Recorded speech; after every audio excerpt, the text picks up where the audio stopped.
Back in 2001, there was a team of staff from Create International and students from the School of Frontier Media who were sent by YWAM Perth to do a project for the Madurese. The Madurese are an unreached people group in Indonesia. There's about 7 million of them. They're staunchly Muslim.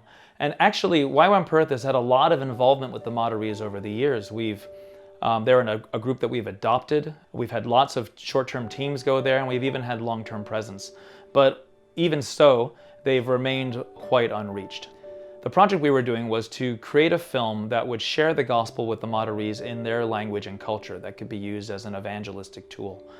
And it was quite a challenging project. It was hard going, it was hot, it was arduous. We had an amazing cast of people, but they were quite inexperienced, and so they actually were not used to being able to read their own language. They had to have each line translated from the Indonesian language to the Madurese language before they would say it. And then we would do that take, then we would go on to the next line, and our advisor and translator would help them, and then we would do that one. And it just took hours and hours of time, scenes stretched from one day to the next to the next. But in the end, we did finish it, but it literally took down to the last bit of light that we had on the last day to get the last shot before we had to leave and go on to our next location.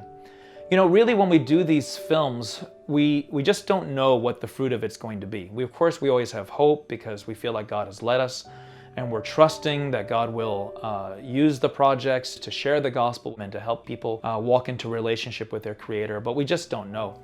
But in this case, we had a really amazing opportunity a few months after we had come back to hear this story that after we had left, most of our cast, who the majority of them were Muslims when we were filming, most of them had given their lives to Jesus. And that was partly through their experience working on the movie, and it was also through the ongoing witness and testimony of our advisor. This was an amazing man of God who was an anointed evangelist and had an incredible ministry in that area. And through him and through their work in the movie, these guys had actually become believers. And then just at the end of 2017, Calvin and Carol Conkey, who were the leaders of Create International, and Carol was the leader of that outreach team, they had a chance to meet that translator advisor guy again at a conference that they were attending. And of course, they were very excited to see him. And as they began to talk, he was pointing to these actors who were in this film, and he was saying, you know what? These guys are really just the grandparents of the movement.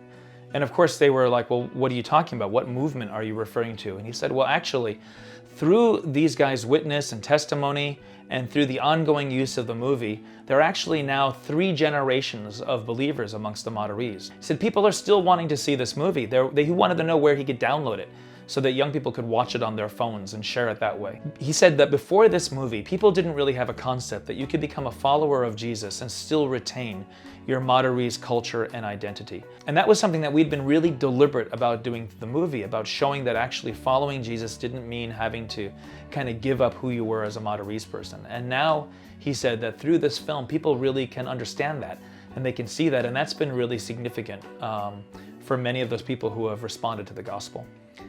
And really, when you're following God in missions, you're doing evangelism, you're doing outreach, you're doing projects, or you're sharing the gospel, so often you just don't know what the fruit of it is. You don't know what God is doing around you. And you might even wonder, is it even really worth it?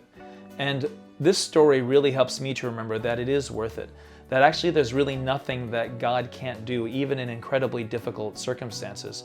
And that there is tremendous, beautiful, lasting fruit that can come through our obedience.